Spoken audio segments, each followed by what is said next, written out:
കല്യാണം കഴിഞ്ഞിട്ട് എത്ര വർഷമായി? ഞാൻ സെക്കൻഡ് മാരേജ് ആണ്. പുള്ളിയും ഞാനിവിടെ നല്ലൊരു ഫ്രണ്ട്സ് ആയിരുന്നു ഞങ്ങള്. ഫസ്റ്റ് മാരേജ് എന്താ പറ്റിയത് ശരിക്കും? പപ്പയും അമ്മയും പറയാന്ന് വെച്ചാല് കുടിക്കൂല വരിക്കൂല ആ ഒരു മാത്രമേ എല്ലാരും നോക്കുള്ളൂ. പക്ഷെ നമ്മളല്ല അനുഭവിക്കണത്. അപ്പൊ അതിന്റെ ഒക്കെ ഒരു പ്രശ്നങ്ങളും കാര്യങ്ങളൊക്കെ. പുള്ളിക്കാരന്റെ വീട്ടിൽ നിന്ന് ഭയങ്കര കാശിനായാലും എന്തിനായാലും ഇച്ചിരി പിച്ചത്തരം കാര്യങ്ങളൊക്കെ ആയിട്ട് കുറച്ച് പ്രോബ്ലംസ് കാര്യങ്ങളുണ്ടായിരുന്നു. പിന്നെ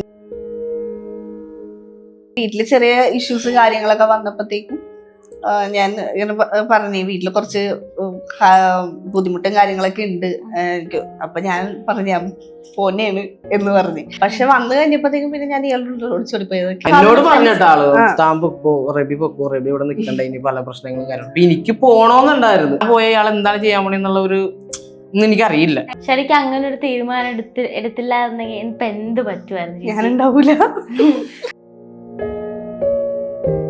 എനിക്ക് വേറെ പെണ്ണ് കേട്ടോ, നമ്മൾ ആണുങ്ങളാണ്. പക്ഷെ ഞാൻ അങ്ങനെ ചെയ്യുന്നത് കൊണ്ട് ഒരു ആത്മാവിനെ നശിപ്പിക്കാന്ന് മാത്രം ഉണ്ടാവും.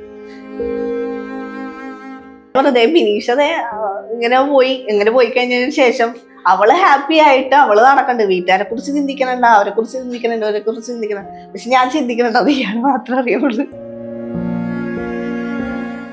ഓൾറെഡി എല്ലാവർക്കും പണമാണല്ലോ വലുത്. ആദ്യം ഒന്ന് കല്യാണം കഴിച്ച പെണ്ണിനെ റിബിൻ കെട്ടിയേക്കണം, അങ്ങനത്തെ ഒരു പേരല്ലേ വരുള്ളൂ. ഒരു കുഞ്ഞുമാവനെ കുറിച്ച് ചിന്തിക്കണം. അത് കുട്ടിക്ക് വേണ്ടത് എന്തൊക്കെയോ നമുക്ക് എല്ലാം ചെയ്തു കൊടുക്കണം. അതിന് നമ്മുടെ കയ്യിലൊന്നും ഇല്ലെങ്കിൽ അത് ഒരു ഇതല്ലേ, വിഷമമായിരിക്കും. വെച്ചാൽ ഞാൻ അനുഭവിച്ചിട്ടുണ്ട് കുറച്ച് കാര്യങ്ങളൊക്കെ. ശരിക്കും ലവ് മാരേജ് അല്ല, ഇപ്പോഴാണ് ലവ് ആയിക്കൊണ്ടിരിക്കുന്നത്.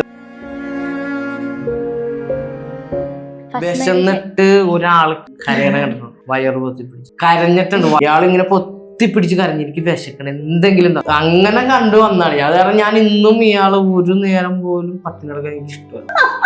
ഈ ചിരി തന്നെയാണ് ലൈഫിൽ കുറെ നാളില്ലായിരുന്നു സംഭവം. അത് കൊണ്ടുവന്നിട്ട് പിന്നെ എപ്പോഴും ഇങ്ങനെ ഇത്രയും മനസ്സിലാക്കി കൂടെ നിൽക്കുന്ന ഒരു വൈഫിനെ കിട്ടിയതാണ് ചേട്ടന്റെ ഭാഗ്യം. നമ്മള് ഗൾഫിലോട്ട് ഒരു ഫാമിലി നമ്മളെ ക്ഷണിച്ച്, അതായത് നമുക്കൊരു ജോബും കാര്യങ്ങളും തരാമെന്നും പറഞ്ഞ് നമ്മളെ കൊണ്ടു. പക്ഷെ അവിടെ ചെന്ന് നമ്മൾ ആ കൊണ്ടുപോയ ഫാമിലി ചെയ്തു. കാര്യം ഇത് ഞങ്ങളുടെ വിദ്യയാണ്. ഇപ്പൊ ഞങ്ങളിപ്പോ ഗൾഫിൽ പോയി ചതിക്കപ്പെട്ടെന്ന് പറഞ്ഞാൽ ഞങ്ങൾ ആ പുള്ളിനെ ഒരു ദൈവത്തിനെ പോലെ കാണുന്നത്. കാര്യം അയാൾ ചതിച്ചത് കൊണ്ടാണ് ഞങ്ങൾക്ക് രണ്ടാമത് നാട്ടിൽ വന്ന് യൂട്യൂബ് തുടങ്ങി നമുക്ക് ഇവിടെ വന്നിരിക്കാൻ പറ്റിയത്. അല്ലെങ്കിൽ നിങ്ങളെ ഇന്റർവ്യൂ എടുക്കാനും പറ്റിയത്.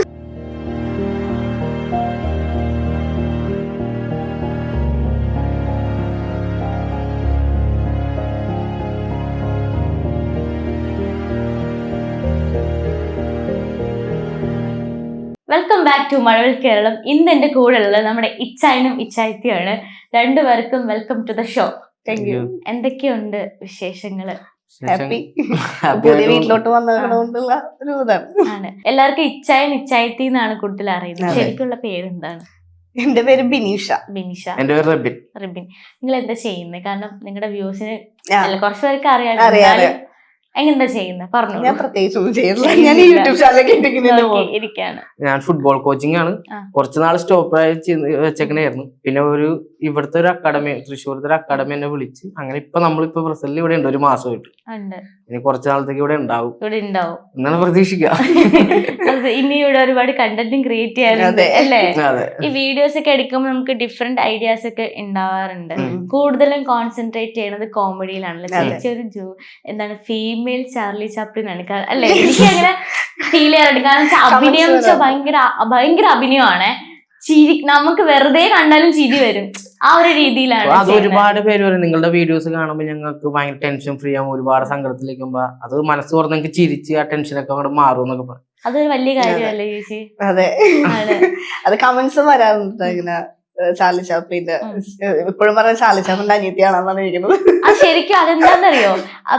ഇതിപ്പോ നിങ്ങൾ ഒന്നുകൂടെ വീഡിയോ നോക്കിയപ്പോ എക്സ്പ്രഷൻസ് അങ്ങനെ ചേട്ടന് തോന്നിയിട്ടുണ്ട് അങ്ങനെ എപ്പോഴെങ്കിലും? അങ്ങനെ ചെയ്യാൻ പറയും. ഇത്ര കലാകാരന്മാരായി അങ്ങനെ കമന്റ്സുകൾ ഇങ്ങനെ വന്നോണ്ടിരിക്കും. സ്പൈലൊക്കെ കൊടുത്ത് അങ്ങനെ പോകും. പിന്നെ ഒരു കമന്റിന് പോലും ഞങ്ങൾ റിപ്ലൈ കൊടുക്കാതിരിക്കില്ല. എല്ലാവർക്കും നമുക്കും കൂടി അത് കംഫർട്ടായിട്ട് തോന്നും. മറ്റുള്ളവർക്ക് അത് ചിരിക്കാൻ പറ്റുമോ, ഇല്ലെങ്കിൽ നമ്മൾ ചെയ്യുന്ന ഇപ്പൊ നിങ്ങൾ വെക്കണ പോലെ തന്നെ ക്യാമറാസ് ഞങ്ങൾ ഒരു ആംഗിളിൽ നിന്നല്ല 3-4 ആംഗിളിൽ നിന്ന് ഞങ്ങൾ എടുക്കുന്നത്. കാര്യം അതേ ഇപ്പൊ ചെയ്ത ടേക്കിനെ പിന്നെ എടുക്കും ഞങ്ങൾ. കാരണം എന്നാലും നമുക്ക് എഡിറ്റ് ചെയ്യുമ്പോ ആ ഒരു പോർഷൻ കറക്റ്റ് കൈയൊക്കെ എങ്ങനെയാണോ അത് അങ്ങനെ വെച്ചിട്ട് തന്നെ അടുത്ത ആംഗിളിൽ നിന്ന് എടുക്കുള്ളൂ. കല്യാണം കഴിഞ്ഞിട്ട് എത്ര വർഷമായി? കല്യാണം കഴിഞ്ഞിട്ട് ഇപ്പൊ 5 വർഷം നവംബർ 15 വരുമ്പോ 5 വർഷം. 5 വർഷം ആകുന്നുണ്ട്. പക്ഷെ അതിനു മുമ്പ് ഞങ്ങള് ഒരു ഏപ്രിൽ ഒരു മെയിലൊക്കെ ആയപ്പോ എന്റെ കൂടെ വന്നതാണ്. ആണ്. കല്യാണം കഴിക്കാനായിട്ട് പിന്നെയും കാലതാമസം എടുത്തു. അതെ. അപ്പൊ ഒരു സ്റ്റോറി ഡെഫിനറ്റ്ലി പ്രതീക്ഷിക്കാം. പറയൂ ചേട്ടാ, എന്താണ് ആ സ്റ്റോറി? സ്റ്റോറി പറയണ്ടായിരുന്നു. ഇല്ല, സ്റ്റോറി ഞങ്ങളുടെ ലവ് മാരേജ് അല്ലേ? ശരിക്കും ലവ് മാരേജ് അല്ല, ഇപ്പോഴാണ് ലവ് ആയിക്കൊണ്ടിരിക്കുന്നത്. ലവ് മാരേജ് നല്ലൊരു ബെസ്റ്റ് ഫ്രണ്ട് ആയിരുന്നു. എല്ലാ കാര്യങ്ങളും അങ്ങോട്ടും ഇങ്ങോട്ടും ഷെയർ ചെയ്യണം. ബെസ്റ്റ് ഫ്രണ്ടിനെ കൊണ്ടുവരാന്ന് പറയുന്നത് ഒരു ഇഷ്ടമുള്ളത് കൊണ്ടല്ലേ. അപ്പൊ നമുക്ക് അതിലൊരു സ്റ്റോറി ഇല്ലേ? ആ സ്റ്റോറി ഒന്ന് കേൾക്കണമല്ലോ. ഇല്ല, ആ സ്റ്റോറി എന്ന് പറയാനായിട്ട് ഇപ്പൊ പറഞ്ഞു ഞാൻ പറയാം. പുള്ളിക്കാരന് പറയാൻ ബുദ്ധിമുട്ടുണ്ടാവും ചിലപ്പോ. ഇപ്പൊ ഞങ്ങളെ ഇല്ല, ബുദ്ധിമുട്ട് അങ്ങനത്തെ ഷൈയാണോ? അല്ല, അത് നിങ്ങൾ കേൾക്കുമ്പോ ഞങ്ങളുടെ ചാനലിൽ വരെ ഞങ്ങൾ ഇതുവരെ പറഞ്ഞിട്ടില്ല. എക്സ്ക്ലൂസീവ് ആണ്. അല്ല, ഞങ്ങളത് ഓൾറെഡി പറയാൻ വേണ്ടി ഇരുന്നാണ്. ടൈം ആകട്ടെ. അതായത് അത് ഞങ്ങളൊരു സമയം വെച്ചിട്ടുണ്ടായിരുന്നു. ആ ഒരു ടൈം ആവട്ടെ എന്ന് പറഞ്ഞ് ഞങ്ങൾ ഇരിക്കണേന്ന് പറയാൻ വേണ്ടി. അപ്പൊ ഇപ്പൊ ഇന്റർവ്യൂ തരുമ്പോഴത്തേക്കും നമുക്കൊന്നും നോണ പറഞ്ഞിട്ടാ അല്ലെങ്കിൽ നമുക്ക് ഇരിക്കാൻ പറ്റില്ല. നമ്മ കള്ളം പറഞ്ഞിട്ടുണ്ടെങ്കിൽ അതേ അവര് അവിടെ വന്നിട്ട് നോണ പറഞ്ഞ ആ ഒരു ഇത് വരും. അങ്ങനെ പറയാൻ പാടില്ല. അപ്പൊ അതുകൊണ്ട് എനിക്ക് അല്ലെ, ഞാൻ പറഞ്ഞു വെച്ചാല് ഞാൻ സെക്കൻഡ് മാരേജ് ആണ്. അപ്പൊ പുള്ളിയും ഞാനിവിടെ നല്ലൊരു ഫ്രണ്ട്സ് ആയിരുന്നു ഞങ്ങള്, അല്ലെ. കാര്യങ്ങൾ എനിക്ക് എന്തെങ്കിലും ബുദ്ധിമുട്ടും കാര്യങ്ങളൊക്കെ ഉണ്ടെങ്കിൽ ഞാൻ ഓൾറെഡി ഗൾഫിലായിരുന്നു. അപ്പൊ സംസാരിക്കും എല്ലാ കാര്യങ്ങളും. അപ്പൊ വീട്ടില് ചെറിയ ഇഷ്യൂസ് കാര്യങ്ങളൊക്കെ വന്നപ്പോഴത്തേക്കും ഞാൻ ഇങ്ങനെ പറഞ്ഞു വീട്ടില് കുറച്ച് ബുദ്ധിമുട്ടും കാര്യങ്ങളൊക്കെ ഉണ്ട് എനിക്ക്. അപ്പൊ ഞാൻ പറഞ്ഞു പോന്നെയാണ് എന്ന് പറഞ്ഞു. അപ്പൊ പുള്ളിക്കാരന്റെ അമ്മ ആ സമയത്ത് ഞാൻ ചേട്ടന്റെ കല്യാണത്തിനാണ് വന്നത്. ലീവിന് വന്നതാ, ഖത്തറിൽ നിന്ന് ലീവിന് വന്നതായിരുന്നു. അപ്പൊ ചേട്ടന്റെ കല്യാണത്തിന്റെ ടൈം കഴിഞ്ഞു. കല്യാണം കഴിഞ്ഞത് 3 ദിവസം കഴിഞ്ഞപ്പോ അമ്മച്ചിക്ക് ഹോസ്പിറ്റലിൽ ഒരു ഇൻഫെക്ഷൻ ആയിട്ട് ഓൾറെഡി അമ്മച്ചി ഡോക്ടർമാരൊക്കെ കൈവിട്ടതായിരുന്നു, മരിക്കും എന്നുള്ള അവസ്ഥയിൽ. അങ്ങനെ പിന്നെ നമ്മൾ MAJ മെഡിക്കൽ ടെസ്റ്റിൽ പോയപ്പോഴത്തേക്ക് അവർ ഓൾറെഡി പറഞ്ഞു ഇത്ര പേയ്മെന്റ് ചെയ്യണമെങ്കിൽ ആളുടെ ജീവൻ നമുക്ക് രക്ഷിച്ചെടുക്കാന്നുള്ള ഒരു കോൺഫിഡൻസ് ആയിട്ട് നമ്മളോട് പറഞ്ഞവര്. അപ്പൊ നമ്മൾ ഓക്കെ പറഞ്ഞു. ആ ഒരു ട്രീറ്റ്മെന്റിലായിരുന്നു അമ്മച്ചി. ഇപ്പൊ അമ്മച്ചി ഓക്കെയാണ്, ഓൾറെഡി നല്ല ഓടിച്ചടിയൊക്കെ നടപ്പുണ്ട് വീട്ടിൽ. പക്ഷെ ആ സമയത്ത് ഇയാൾ എന്നെ വിളിച്ചിട്ട്, ഞാനാണ് നൈറ്റ് ഫുൾ ടൈം പപ്പയുടെ അമ്മച്ചിയുടെ നിൽക്കണം. പപ്പയുടെ അമ്മച്ചിയുടെ അടുത്ത്, പപ്പയൊക്കെ ആ സമയത്ത് വീട്ടിലാണ്. അപ്പൊ ഇയാൾ ഇങ്ങനെ ഒരു പ്രശ്നമുണ്ട് എന്ന് പറഞ്ഞു. അപ്പൊ ഞാൻ പറഞ്ഞു ഓൾറെഡി എന്നാ അവിടെ നിൽക്കും, ഞാൻ വരാം എന്ന് പറഞ്ഞു. എന്നെ സമാധാനിപ്പിക്കാനാണ് വന്നത്. പക്ഷെ വന്നു കഴിഞ്ഞപ്പോഴത്തേക്കും പിന്നെ ഞാൻ എന്റെ കൂടെ ഒളിച്ചോടി പോയി എന്നുള്ള ന്യൂസുകളായി പിന്നെ പരന്നു പിടിക്കും. എന്നോട് പറഞ്ഞിട്ട് ആള് താൻ പൊക്കോ, റബി ഇവിടെ നിൽക്കണ്ട, ഇനി പല പ്രശ്നങ്ങളും കാര്യങ്ങളും. അപ്പൊ എനിക്ക് പോണോന്നുണ്ടായിരുന്നു, തിരിച്ച് ഹോസ്പിറ്റലിലോട്ട് തന്നെ പോകണം അല്ലെങ്കിൽ തിരിച്ച് വീട്ടിലോട്ട് തന്നെ പോകണമെന്നുണ്ടായി. പക്ഷെ ഇയാള് ഞാൻ പോയ ഇയാൾ എന്താണ് ചെയ്യാൻ പോണേ എന്നുള്ള ഒരു എനിക്കറിയില്ല. ഓൾറെഡി നല്ല ടെൻഷൻ ഉണ്ടായിരുന്നു. അപ്പൊ 1-2 ഫ്രണ്ട്സും എന്റെ കൂടെ ഉണ്ടായിരുന്നു. അപ്പൊ അവര് പറഞ്ഞാൽ നമ്മള് പോയാൽ പ്രശ്നമാവും ചിലപ്പോ എന്ന് പറഞ്ഞു. അപ്പൊ നമ്മളൊന്ന് കുറച്ചു നേരം കൂടി നിക്കാം. പക്ഷെ അപ്പത്തേക്കും ഇയാളുടെ വീട്ടുകാരൊക്കെ ഓൾറെഡി കേസും കാര്യങ്ങളൊക്കെ ആയിട്ട് മൂവ് ചെയ്തു. ഇപ്പം ഫസ്റ്റ് മാരേജ് ഇപ്പം കഴിഞ്ഞില്ല, നമുക്ക് കാണുമ്പോൾ നമുക്ക് ചെറിയ ഡൗട്ട് ഉണ്ടാവും. അപ്പൊ അതിന് ക്ലാരിഫൈ ചെയ്യാൻ വേണ്ടി ചോദിക്കാം, ഫസ്റ്റ് മാരേജ് എന്താ പറ്റിയത് ശരിക്കും? അതായത് പുള്ളിക്കാരൻ എന്റെ വീട്ടിലെന്ന് പറയണത് ഭയങ്കര ഒരു ഡീസന്റ് ആ ഒരു ഇതാണ്. പക്ഷെ പുള്ളിക്കാരന്റെ വീട്ടിൽ നിന്ന് ഭയങ്കര കാശിനായാലും എന്തിനായാലും ഇച്ചിരി പിച്ചത്തരം കാര്യങ്ങളൊക്കെ ആയിട്ട് കുറച്ച് പ്രോബ്ലംസ് കാര്യങ്ങൾ ഉണ്ടായിരുന്നു. പിന്നെ ഞാൻ എന്റെ വീട്ടിലോട്ട് വരുമ്പോഴും പോണെങ്കിൽ ഓട്ടോ കാശ് പോണെങ്കിൽ നീ തന്നെ കൊടുത്തിട്ട് പൊക്കോ, അങ്ങനെയുള്ള കുറച്ച് കാര്യങ്ങളെല്ലാം ഇഷ്യൂസ് ആയിരുന്നു. അപ്പൊ ഓൾറെഡി ഞാൻ വീട്ടില് ഇങ്ങനെ ഒരു ഇതുണ്ടായിരുന്നു, വീട്ടില് പറഞ്ഞായിരുന്നു എനിക്ക് ഇങ്ങനെ ഇച്ചിരി ബുദ്ധിമുട്ടുണ്ട്. അറേഞ്ച് മാരേജ് ആയിരുന്നു അത്? അറേഞ്ച്ഡ് ആയിരുന്നു. അപ്പൊ പറഞ്ഞായിരുന്നു വീട്ടില് കുറച്ച് പ്രശ്നങ്ങൾ ഉണ്ട് എന്ന് പറഞ്ഞായിരുന്നു. അപ്പൊ പപ്പയും അമ്മയും പറയാന്ന് വെച്ചാല് കുടിക്കൂല വരിക്കൂല ആ ഒരു മാത്രമേ എല്ലാരും നോക്കുള്ളൂ. പക്ഷെ നമ്മളല്ല അനുഭവിക്കണത്. അപ്പൊ അതിന്റെ ഒരു പ്രശ്നങ്ങളും കാര്യങ്ങളൊക്കെ എന്നോട് എപ്പോഴും ഷെയർ ചെയ്യുമെന്നും തല്ലി കിട്ടാറുണ്ട്. പിന്നെ ഇയാൾ ഒറ്റ മകളാണ്. അപ്പൊ ആ ഒരു സ്ഥലവും വീടിന്റെ ആവശ്യങ്ങളൊക്കെ പറയാറുണ്ട്. ആൾക്കാരൊക്കെ വിളിക്കാറുണ്ട് എപ്പോഴും. ഇപ്പൊ ഡിവോഴ്സ്ഡ് ആയി എന്നിട്ടും അവിടെ വരാറുണ്ടെന്നൊക്കെ പറഞ്ഞ് ഇങ്ങനെയൊക്കെ പറയുന്നുണ്ട്. പിന്നെ ഞാൻ അതേപ്പറ്റി വീട്ടുകാരായിട്ട് ഞാൻ വേറെ കോണ്ടാക്ടോ കാര്യങ്ങളോ ഒന്നും ഇല്ല, അങ്ങനെ നിക്കണേ. ഇപ്പൊ ഞാനിപ്പ ഇയാളുടെ അപ്പനും അമ്മച്ചി സ്വന്തം മോളെ പോലെ തന്നെ കാണുന്നുണ്ട്. എന്റെ പപ്പ അമ്മച്ചിക്കും ഭയങ്കര കാര്യമാണ്.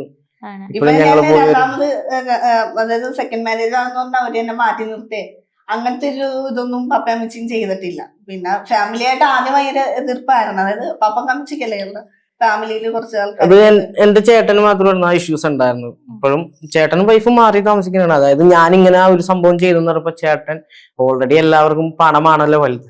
എല്ലാരും നോക്കുമ്പോ രണ്ടാമത് കല്യാണം കഴിച്ച് നമുക്ക് ആദ്യം ഒന്ന് കല്യാണം കഴിച്ച പെണ്ണിനെ റിബിൻ കെട്ടിയേക്കണം, അങ്ങനത്തെ ഒരു പേരല്ലേ വരുള്ളൂ. അപ്പൊ ഓൾറെഡി എനിക്ക് വേണമെങ്കിൽ പോകാമായിരുന്നില്ലെങ്കിൽ എനിക്ക് എന്റെ വീട്ടിലെ യാതൊരു പ്രശ്നങ്ങളോ കാര്യങ്ങളൊന്നും ഇല്ല. ഇപ്പൊ എറണാകുളത്ത് അത്യാവശ്യം ഒരു 20 സെന്റ് സ്ഥലവും വീടൊന്നും അത്യാവശ്യം നമുക്ക് ജീവിക്കാനുള്ളതുണ്ട് ആ വീട്ടിൽ. പിന്നെ ഞാൻ ഓൾറെഡി പുറത്തായിരുന്നു, പന്ത് കളിയും കാര്യങ്ങളും ഒക്കെ ആയിട്ട് ദുബായിലും ഖത്തറിലും അങ്ങനെ കളിച്ചെടുക്കുന്ന ഒരു ടൈം. എനിക്കിപ്പോ ഇയാൾ ഇട്ടിട്ട് പോയെന്ന് വെച്ചാൽ യാതൊരു പ്രശ്നങ്ങളൊന്നുമില്ല. വേണമെന്നുണ്ടെങ്കിൽ മറ്റുള്ളവരെ പോലെ തന്നെ എന്റെ കൂടെ കുറച്ചാൾ വന്ന് പൊക്കോ, എനിക്ക് വേറെ പെണ്ണ് കേട്ടോ, നമ്മൾ ആണുങ്ങളാണ്. പക്ഷെ ഞാൻ അങ്ങനെ ചെയ്യുന്നത് കൊണ്ട് ഒരു ആത്മാവിനെ നശിപ്പിക്കാന്ന് മാത്രം ഉണ്ടാവും. ഏറ്റവും ഹാപ്പി ആയിട്ടുള്ള ഒരു നിമിഷം ഉണ്ടായിരിക്കുമല്ലോ, ഹാപ്പി മൊമെന്റ് എന്താണ്?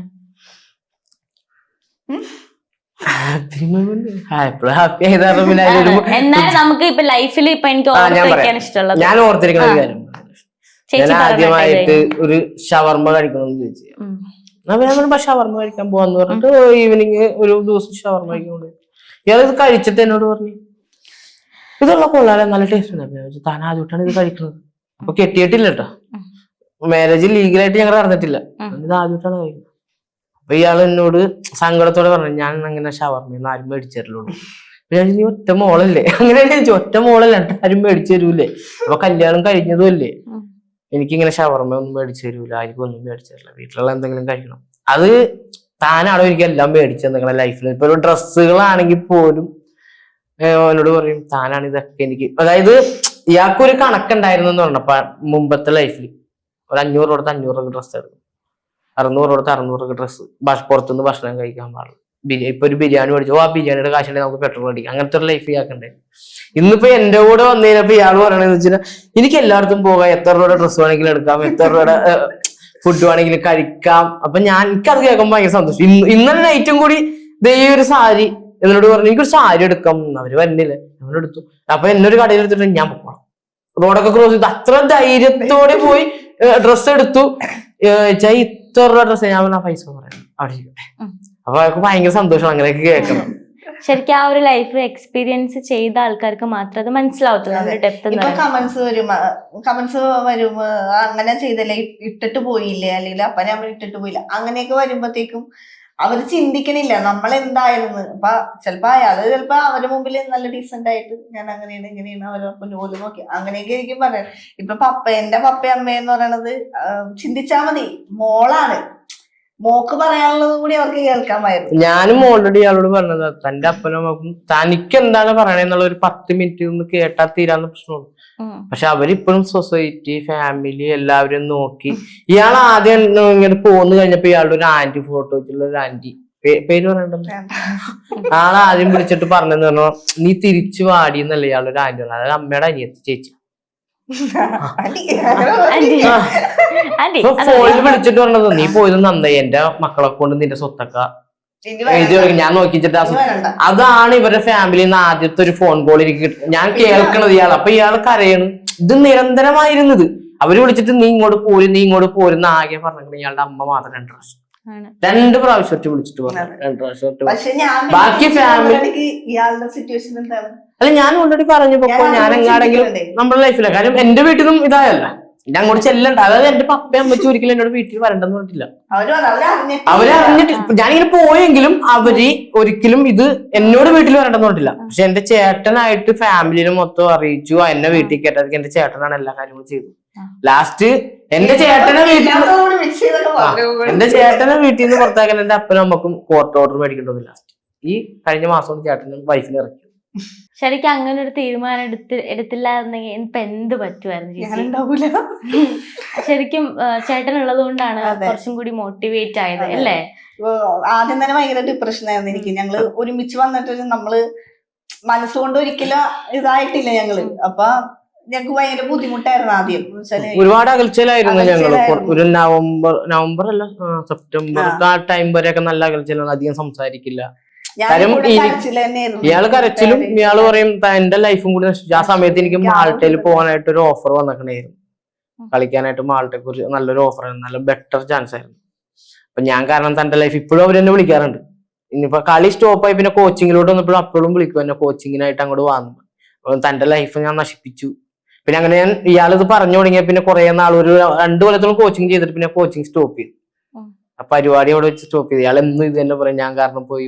പിന്നെ ഇയാളെ മോട്ടിവേഷൻ ചെയ്യാനായിട്ട് കുറെ ദിവസങ്ങൾ ഹോസ്പിറ്റലൊക്കെ ആയിരുന്നു വെച്ചാൽ അതിന് മാത്രം കരച്ചിലും ഇതൊക്കെ ആയിരുന്നു. എനിക്ക് രാത്രിയൊന്നും ഉറക്കൂല ഞാൻ.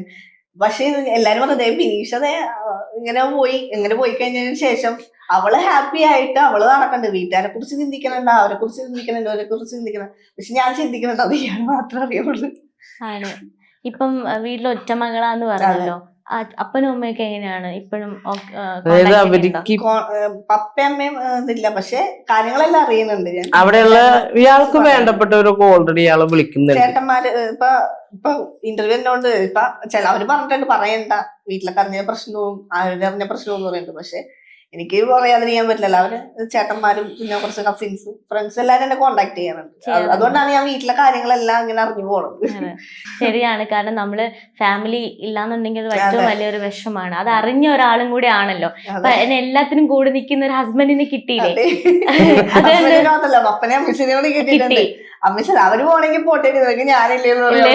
അതൊരു വലിയ കാര്യമല്ല. അക്സെപ്റ്റ് നമ്മളിപ്പോ കണ്ടുപിടിക്കുന്ന ഒരാള് നമ്മുടെ വീട്ടുകാരെ അക്സെപ്റ്റ് ചെയ്യാന്ന് പറഞ്ഞാൽ അതൊരു വലിയ കാര്യമാണ് അല്ലേ ചേട്ടാ? ഇപ്പൊ എന്റെ അമ്മച്ചി പറയും, നീ ഇപ്പൊ എന്റെ പപ്പേനെ കാണുമ്പോ എന്റെ പപ്പയായിട്ടെന്ന് വെച്ചാൽ അത് ഞാൻ ഇന്നേ അവരൊന്നും കെട്ടിപ്പിടിക്കുക അങ്ങനത്തെ ഒരു ഇതല്ല. പപ്പയെന്ന് വെച്ചാൽ ഒരു നോർമൽ കാര്യങ്ങൾ പറയുക പോവുക അങ്ങനെയാണ്. പക്ഷെ ഇയാള് വീട്ടിൽ വന്നതിന് പപ്പയുടെ കയ്യിൽ എന്തെങ്കിലും കൊടുക്കുക, അമ്മച്ചിയുടെ കയ്യിൽ കൊടുക്കുക. പപ്പക്ക് ഭയങ്കര ഇഷ്ടവുമാണ്. അപ്പൊ അമ്മച്ചിയും പറയോ അത് ഇപ്പൊ ഈ കഴിഞ്ഞ മിനിങ്ങാന്നും കൂടി ഞങ്ങൾ കഴിഞ്ഞ ദിവസം പോയപ്പോഴത്തേക്കും അമ്മച്ചി പറഞ്ഞു, ഇവളും അപ്പനെയും കൂടി ഒരുമിച്ച് ചേർത്താൻ കൊള്ളു, രണ്ട് ശരിയാവൂല. കാര്യം രണ്ടുപേരും സ്വഭാവം ഒരേപോലെ ആയതുകൊണ്ട് ആരെങ്കിലും തല്ലി പിടിക്കുവോ അങ്ങനെ പറയാം അമ്മച്ചിയോട്. അതുകൊണ്ടുള്ള ഒരു ബുദ്ധിമുട്ട് ഒരേ ടേസ്റ്റ് ആണ്. ഇപ്പൊ ക്രിസ്മസ് വന്നിട്ടുണ്ടെങ്കിൽ വീട്ടിൽ നിറയെ ലൈറ്റ് ഉണ്ടെങ്കിലും പോയി വാങ്ങണം. പിന്നെ ഇവർക്ക് കുറെ പടക്കങ്ങൾ പോയി അടിച്ചു പൊട്ടിക്കണം. എന്നാ പൊട്ടിക്കാനൊക്കെ പേടിയുമാണ്. എന്നാ കുറെ ഇതെല്ലാം വേണം ഇവർക്ക്. അപ്പൊ ആ ഒരു ടേസ്റ്റ് പപ്പയുടെ ശരിക്കും പറഞ്ഞാൽ ഞാനാണ് മകനെങ്കിലും പപ്പച്ചിക്കും ഭയങ്കര കാര്യമാണ്. എനിക്ക് തോന്നുന്നു അത്രയും അങ്ങോട്ട് ഇഷ്ടപ്പെട്ടിട്ടുണ്ടാവണം അല്ലേ? ഈ വീഡിയോസ് ഒക്കെ കാണുമ്പോഴേ അച്ഛനും അമ്മയ്ക്ക് എന്താ പറയുന്നത്? അവര് ചിരിയാണ്. എല്ലാ ദിവസവും വീഡിയോ കണ്ടിട്ട് നൈറ്റൊക്കെ ആകുമ്പോൾ വിളിക്കട്ടെ, അവള് ഇന്ന് ഇങ്ങനെ കാണിച്ചു, അവളിങ്ങനെ തലയിറങ്ങി വീണു, അത് കണ്ട് അപ്പം ചിരിക്കണേർന്ന് ഞാൻ. ശരിയായിട്ടോ. നിങ്ങളുടെ വേറൊരു വീഡിയോ ഉണ്ടല്ലോ, ചേച്ചി ഇങ്ങനെ കടിച്ചിറങ്ങി അത് തന്നെ ഇങ്ങനെ കൊണ്ട് കാണിക്കുമ്പോഴത്തേക്കും ആ ഒരു വീഡിയോ എനിക്ക് തോന്നുന്നു കൊറേ പേര് ഷെയർ ചെയ്തിട്ടൊക്കെ ഉണ്ട്. ആ ഒരു വീഡിയോ, ആ എക്സ്പ്രഷനൊക്കെ എന്തായിരുന്നു? ചേട്ടന്റെ എക്സ്പ്രഷനേക്കാൾ എനിക്ക് ഏറ്റവും ഇഷ്ടം ചേച്ചിയുടെ എക്സ്പ്രഷൻ ആയിരുന്നു അല്ലേ? എന്താ പറഞ്ഞത്? കമന്റ് ബോക്സ് ഒക്കെ കണ്ടിട്ടുണ്ടാവുമല്ലോ അല്ലേ? കമന്റ് ഒന്ന് വായിക്കുമ്പോൾ നമുക്ക് ചിരി വരും ഇല്ലേ? അതായത് ആദ്യ സമയത്തൊക്കെ ഞങ്ങൾക്ക് ഒരുപാട് നെഗറ്റീവ്. കാര്യം എന്ന് വെച്ചാൽ നമുക്ക് പ്രോപ്പറായിട്ട് നല്ലൊരു ഫോണില്ല, ലൈറ്റ് ഇല്ല, ഒന്നുമില്ല. എവിടെയെങ്കിലും ഇട്ടാണെങ്കിൽ അവിടെ വെച്ച് എടുക്കുമ്പോ അങ്ങനെയായിരുന്നു. ചെറിയൊരു ഓപ്പോന്റെ അതിലാണ് സ്റ്റാർട്ട് ചെയ്തത്. ഓൾറെഡി ആ ഫോൺ ഇവിടെ ഉണ്ട്. ആ ഫോണിലാണ് നമ്മൾ യൂട്യൂബ് തന്നെ സ്റ്റാർട്ട് ചെയ്തത്. അപ്പൊ ആ സമയത്ത് നമ്മൾ ആൾക്കാർക്ക് അങ്ങോട്ട് അക്സെപ്റ്റ് ചെയ്യാനൊക്കെ ഭയങ്കര ബുദ്ധിമുട്ടായിരുന്നു. പിന്നെ കുറെ നാൾ യൂട്യൂബ് സ്റ്റോപ്പായി. പിന്നീട് നമ്മുടെ വീഡിയോ കാണുന്ന ഒരാളുണ്ടായിരുന്നു, അഭിനാഷ് ഈശ്വർ എന്ന് പറഞ്ഞു. ആൾ ബാംഗ്ലൂരായിരുന്നു. ആള് വന്നിട്ട് പറഞ്ഞു, നിങ്ങളുടെ വീഡിയോസ് എനിക്ക് ഭയങ്കര ഇഷ്ടമാണ്. ആളാണ് ആദ്യമായിട്ട് നമ്മളോട് പറയുന്നത്, ഞാൻ ഒരു ഗിഫ്റ്റ് നിങ്ങൾക്ക് അയച്ചിട്ടുണ്ട്, ചെറിയൊരു ഫോണാണെന്ന് പറഞ്ഞപ്പോ നമ്മൾ പറഞ്ഞു വേണ്ട, ഫോൺ എനിക്ക് താല്പര്യമില്ല എന്നൊക്കെ പറഞ്ഞു. പക്ഷെ വീട്ടില് സാധനം വന്ന് പൊട്ടിച്ച് ചോദിക്കുമ്പോൾ ഐഫോൺ ആയിരുന്നു. അന്ന് 14 ഇറങ്ങിയ ടൈമായിരുന്നു ഐഫോൺ. പിന്നെ അതിന്റെ പിറ്റേന്ന് തൊട്ട് എടുക്കണ ഓരോ വീഡിയോസിനും ഞങ്ങൾക്ക് അത്യാവശ്യം നല്ല റീച്ചും ആയിരുന്നു, നല്ല കമന്റ്സ്. നിങ്ങളുടെ വീഡിയോക്ക് ക്ലാരിറ്റി ആണ് നമ്മളെ വീഡിയോസ് മുമ്പോട്ട് കൊണ്ടുപോകുന്നത് അന്നാണ് നമ്മൾ മനസ്സിലാക്കിയത്. ചിലപ്പോ അന്ന് 5 മാസമൊക്കെ എടുക്കണവർക്കും ചിലപ്പോ ഒരു പേയ്മെന്റ് വരാൻ അങ്ങനത്തെ ഒരു ടൈം ഉണ്ട്. ചിലപ്പോ 3 ദിവസങ്ങളിൽ വരെ പട്ടിണി നടന്ന ഒരു സമയങ്ങളൊക്കെ ഉണ്ട് ഞങ്ങൾ. കാര്യം എല്ലാരും പറയും യൂട്യൂബിൽ നമുക്ക് ഇത്ര പേയ്മെന്റ് വരുന്നു, അങ്ങനത്തെ ഒരു അവസ്ഥയിൽ ഞങ്ങൾ കടന്നു പോകും. അത് പട്ടിണി കിടന്നെന്ന് പറഞ്ഞാൽ ഞങ്ങള് ഗൾഫില് പോയായിരുന്നു ഒരു 6 മാസത്തേക്ക്. അതായത് നമ്മളെ വീഡിയോ ഞങ്ങൾ ആദ്യ സമയത്ത് ഞങ്ങൾ ചെയ്തിരുന്നത് പ്രാങ്ക് വീഡിയോസ് ആയിരുന്നു. എല്ലാവർക്കും ഭയങ്കര ഇഷ്ടമാണ് ഞങ്ങളെ പ്രാങ്ക് വീഡിയോ കാണാൻ ലെങ്തില്. അത് 20-25 മിനിറ്റ് ഉണ്ടെങ്കിലും അന്ന് ആ സമയത്തൊക്കെ ഒരു യൂട്യൂബ് തുടങ്ങിയ ടൈമില് പ്രാങ്ക് വീഡിയോസ് ആയിരുന്നു. പ്രാങ്ക് ആയിരുന്നു. അപ്പൊ അങ്ങനെ കണ്ടപ്പോഴത്തേക്കും നമ്മള് ഗൾഫിലോട്ട് ഒരു ഫാമിലി നമ്മളെ ക്ഷണിച്ച്, അതായത് നമുക്കൊരു ജോബും കാര്യങ്ങളും തരാമെന്നും പറഞ്ഞ് നമ്മളെ കൊണ്ടുപോയി. അപ്പൊ ഓൾറെഡി ആ സമയത്താണ് സത്യം പറഞ്ഞാൽ നമുക്ക് പോകാൻ പറ്റുമെന്ന് അറിഞ്ഞാൽ ഞങ്ങൾ കല്യാണം കഴിക്കണം നവംബറിലാണ്. അല്ലെങ്കിൽ ഇയാളെ എനിക്ക് കൊണ്ടുപോകാൻ പറ്റൂല. അങ്ങനെ ഇയാളുടെ അഡ്രസ്സ് എന്റെ വീട്ടിലോട്ട് മാറ്റി. എന്റെ വൈഫ് എന്നുള്ള രീതിയിലാണ് ഇയാളുടെ പാസ്പോർട്ട് ഇപ്പൊ എന്റെ അഡ്രസ്സാണ്. ആ സമയത്താണ് അങ്ങനെ ചേഞ്ച് ആക്കിയത്. അപ്പൊ നമ്മളും ഒരുപാട് പ്രതീക്ഷ യൂട്യൂബ് ഒന്നും വേണ്ട, ലൈഫിൽ എങ്ങനെയെങ്കിലും ജീവിച്ചു. വെച്ചാൽ നമുക്ക് ഭക്ഷണം കഴിക്കാൻ പോയിട്ട് എപ്പോഴും ജോലിയില്ല, അങ്ങനത്തെ കുറെ പല പ്രശ്നങ്ങളൊക്കെ വന്നിരുന്നു.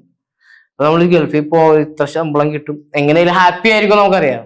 ഒരുപാട് പ്രതീക്ഷയിൽ നമ്മൾ പോയി കുറെ പൈസ, ഒരു 5-6 ലക്ഷം രൂപയോളം അല്ലേ, അങ്ങനെ നമ്മുടെ മിസ്സായി. വീട്ടിലെ സാധനങ്ങളെല്ലാം നമ്മൾ വെറുതെ കൊടുത്തു. എന്റെ ഒരു കൂട്ടുകാരൻ ഉണ്ടായിരുന്നു, ആൾക്ക് കൊടുത്തിട്ട് ഞാൻ പറഞ്ഞു ഒന്നില്ലെങ്കിൽ നിങ്ങൾ നമ്മൾ പോയിട്ട് വരുമ്പോ പേയ്മെന്റ് തരിക, അല്ലെങ്കിൽ എന്തെങ്കിലും പൈസ കിട്ടുമ്പോൾ നിങ്ങൾ ഈ സാധനത്തിന്, അതായത് നമ്മുടെ ടേബിൾ കിട്ടി അങ്ങനത്തെ സംഭവങ്ങളൊക്കെ അല്ലേ, ഫ്രിഡ്ജൊക്കെ.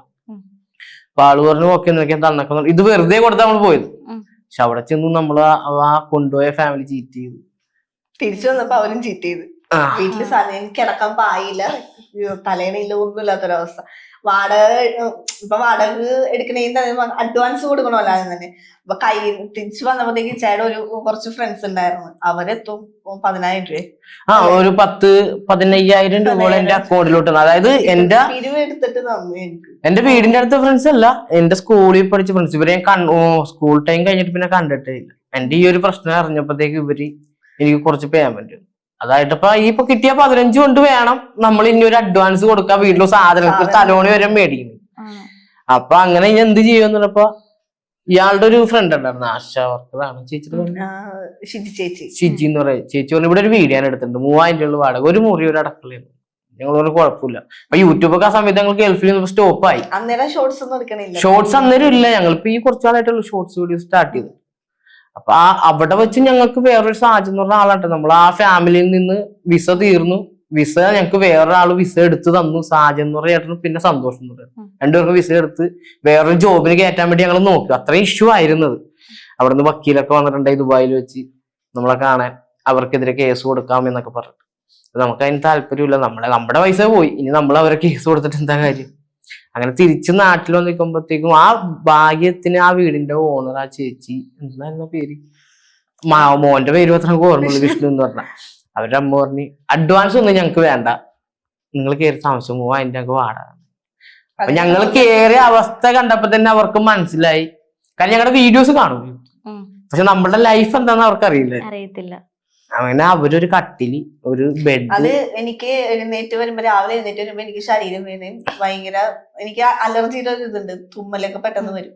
അപ്പൊ തുമ്മലും ജലദോഷം ഇത് ഡെയിലി തന്നെ അവിടെ ചെന്നിട്ട്. അപ്പൊ അത് എന്ത് പറ്റിയത്, പിന്നെ താഴെ കിടക്കണോണ്ട് ഇങ്ങനെ നീര് ഇറങ്ങുമല്ലോ നമുക്ക്, അങ്ങനെ വന്നതാന്ന് പറഞ്ഞു. അപ്പൊ അയ്യോ അപ്പൊ കട്ടിലില്ലേന്ന് വെച്ചപ്പോ കട്ടിലില്ലാന്ന് പറഞ്ഞു. അപ്പൊ ചേച്ചി ഒരു കാര്യം ചെയ്യും, ഞങ്ങളുടെ വീട്ടിൽ ഒരു കട്ടിലുണ്ടെന്ന് പറഞ്ഞു. കട്ടിലും ബെഡും തലോണി അങ്ങനെ സാധനങ്ങൾ അവര് തന്നു. പിന്നെ ഒരു 5-6 പാത്രം നമ്മുടെ ഉണ്ട്.